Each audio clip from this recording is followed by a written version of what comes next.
Welcome back, folks, to the ABCs of Home Improvements here with Lee and Mike. Today we're going subterranean. We're talking about basements, Mike. I know. I like the basement jobs.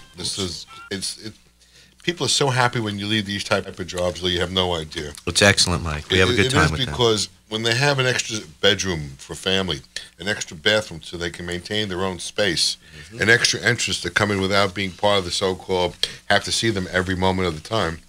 They're very excited. They really are. Nice. And it's a quiet area down there sometimes. You have no idea. You don't hear anything upstairs at all.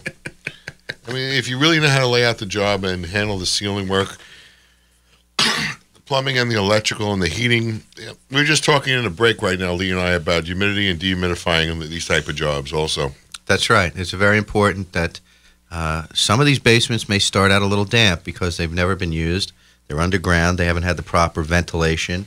It's ventilation, really. Ventilation or vapor barriers to contain things. So as you start doing your construction, you first would dry out the area, put down some heaters there a couple of weeks before the construction and get the place nice and dry. And then you would, you have your choice of insulating or not when you do the framing construction. And again, there's a lot of different ways to approach the basement wall cavity. How do we do that, Mike, right? Well, you have to think about it, what you're using the room for. The insulation factor you mentioned is number one. That's right. Number two, you might need some additional electrical. Well, we're talking like the components now of the wall. So let's say, most of these walls in the old days were made out of wood, but now a lot of the guys are using metal studs to frame out these basements. I think that's fine. Right? The only time we ever change is because of certain rooms in the basement, but doing the whole basement, metal studs Most are fine. people are now using metal studs. It's a little cost effective. It's part of the green thing and build out, and it also it goes a lot faster. It's a lot easier to put together. So if the time is an issue too, the construction could go a little faster with that type of framing. Faster meaning it goes up pretty quick, but they're already pre-perforated. There's holes in them for the electrical and the plumbing to go through also. Exactly. So there's no drilling. Exactly. There's no save you some time. Save you some time on putting all the guts together, and then you're right. The insulation value. Do you want to insulate those walls or not?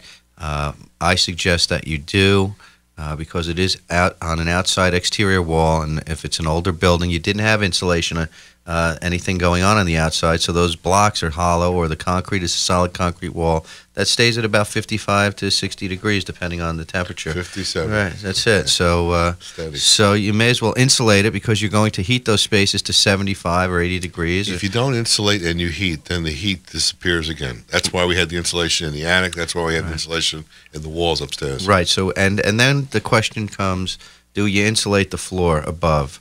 And what does that do? Do you need to insulate it to maintain the heat down on the lower level? Is the cavity or the airspace between enough?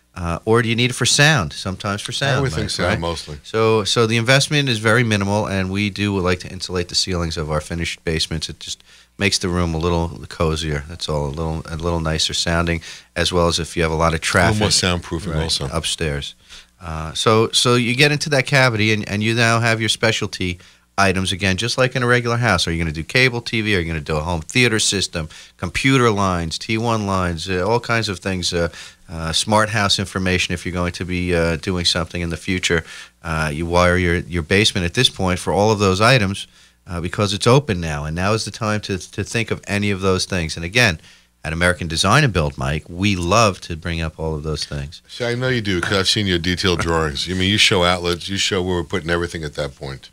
Yeah, it's and again, now you can get an exact count, a much more respectable bid from 3 or 4 contractors because you have fixture counts, locations, you've models. Counted outlets, you've counted hi-hats, you've counted paddle fans, you've counted all these connections that you're planning on each room. That's right, and this now allows apples to apples. And when people people bid on the job, it's apples to apples. So we enjoy that part of it, and again, that little bit that you invest up front on the design part. I just have to emphasize that. That creates the visuality that you need to be able to see your thoughts on paper. That's right. And it bridges the gap between the design and the build part. There's, you need an instrument that will, even on these jobs that you consider small, but it's a $30,000, $40,000 investment. So it's not really small to most folks. So it's a real investment. Right. So, to have an architect involved on the designing of it is always important. So we're going to now, pre-wire this thing, get all the guts in it. Now we have to look at our multimedia room. and finish surfaces and ceilings. What do we do with the ceilings? Chase. You got speakers going in. Speaker wires, speakers, special supports. Alarm systems. Yeah, if you special require things if you're going to those do things. a projection TV set, which we just finished doing in one of the houses. One drops out, okay, from a chase in the ceiling. It's a low-profile unit, and the other one is suspended there where you still need a special apparatus or special rigging. So before you do your construction or finished work on the ceilings, are you going to do anything up in the ceilings? Are you going to have any of this stuff in your media room? Are you thinking about doing it in the future? You'd like to at least have an area that's set aside for that projection system when you're going to do it. You know, it's important to do also when you build a section of a house.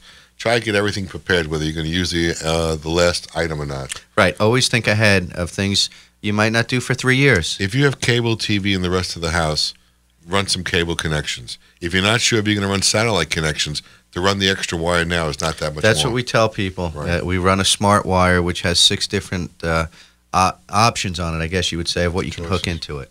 And this way, everything's in that location, and from there you could branch off. But at least you have it in place, and it goes to a central location, wherever your central location is coming into the house.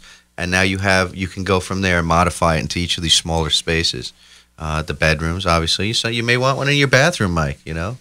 So you could, if you're opening up walls, you can do a lot of things. And because you started with a basement with open walls, the versatility is amazing. That's really is. That's right. And because you do the versatility of making sure your bathroom equipment is all mounted below ground, cut out below ground.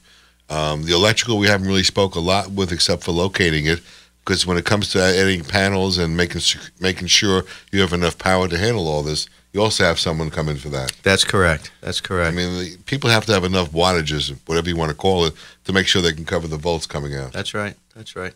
Another thing that you